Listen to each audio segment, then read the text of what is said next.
Hello, everyone. Welcome back. I'm Steve. And I'm Scott. And together we're Backyard Musings, Apple Valley and Utah. And we are the Science and Technology Channel. Absolutely. All right. ORNL scientists created a chip that integrates multiple quantum photonic functions, enabling broadband entangled qubits compatible with fiber-optic networks, bringing us closer to a scalable quantum internet. So, Scott, what I gather from this, now we can have two Internet of Things. Sure. Right? We can have the quantum and we have the regular whatever internet. Slowpoke, yeah. Quantum information scientists at the Department of Energy's Oak Ridge National Laboratory have successfully demonstrated for the first time a device that combines key quantum photonic capabilities on a single chip for the first time. Published in Optica Quantum on August 24, 2024, the study centers on a form of quantum computing that uses photons, particles of light, to create qubits and to transmit and store information. Would you like to know more? You must know that you've made it when you have a journal or a magazine after your study, right? So Optica Quantum, you're right up there. Yep. Okay, unlike classical bits, which represent either 0 or 1, qubits can exist in multiple states at once through a phenomenon known as quantum superposition. This enables more complex and powerful information encoding. The research also advances the foundation for quantum networking, which aims to link quantum devices across distances, a critical step towards realizing a quantum internet. Yeah, quote, "We're not the first to put any one of these elements on a chip, but we're the first to put these specific capabilities on a single one," said Joe Lucan, senior author of the study and associate professor at Purdue University with a joint faculty appointment at ORNL. These chips can be manufactured at standardized specifications, which is the key to ensuring mass production at scale. A product like this takes us beyond the tabletop demonstrations and on the path towards a quantum internet that anyone can use. So these chips can be manufactured here? Yeah. That would be cool. Yeah.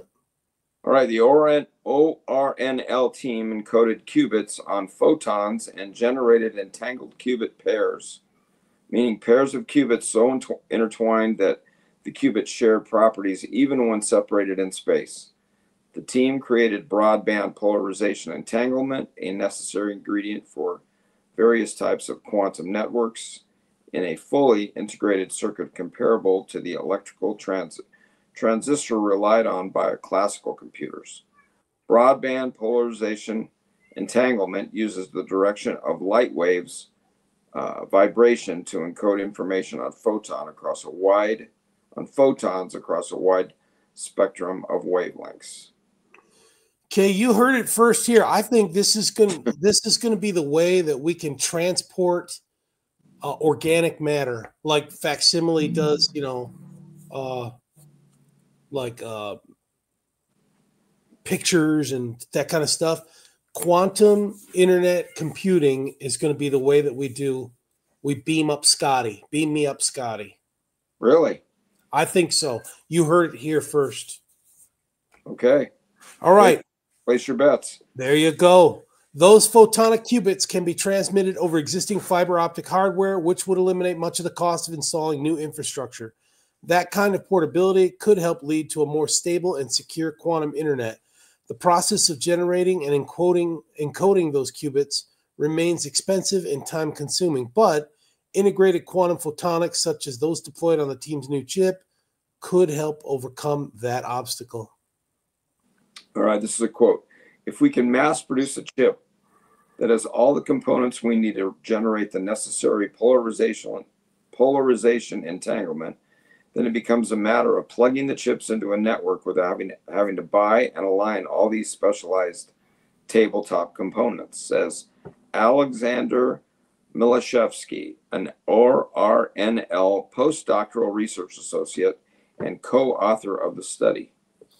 The chip design incorporates key components such as a micro-ring resonator, which allows entangled photon pairs to be generated, and polarization splitter rotators, which separate the input light into different output paths depending on the light's polarization. Pairing the components on a single chip enables direct generation of broadband polarization entanglement. Okay, another quote.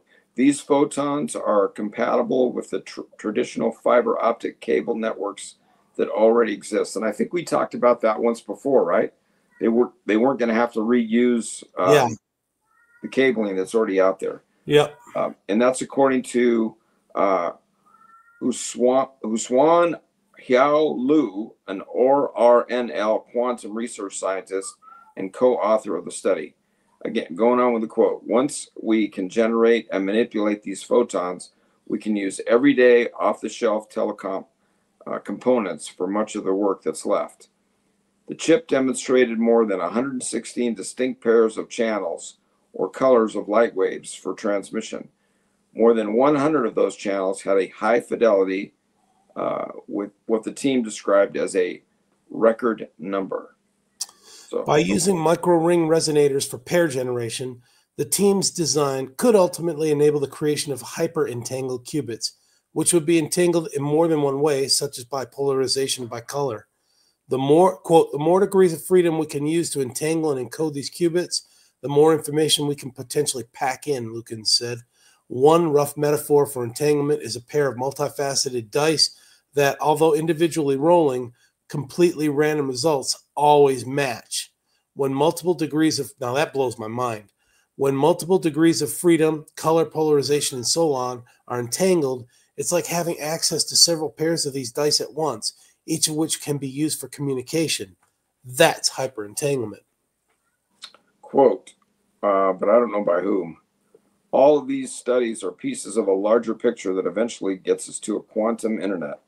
We don't know exactly what the final result will look like, but everything we learn gets us a little closer. Yeah, I think that was Lucan's. Is that you were same guy? there. All right, yeah, Same guy. Lucan's. Yeah, right. so if you can have the pair in the same, like, together, you know, that's how I see that we're going to be able to beam me up Scotty. That's how I think we're going to be able to do it. So who's going to be the first guinea pig to do that? You think they'll do it with some of our mice? Probably mice, and then eventually a beagle, and then we'll move on to human beings or aliens or whatever. One of Fauci's beagles? Maybe. Captain Archer's prized beagle. That's tough. Oh well. They'll be pioneers. Absolutely. Yeah. All right, folks. Thanks for joining us. We'll catch you on the next one. Thank you. See you later.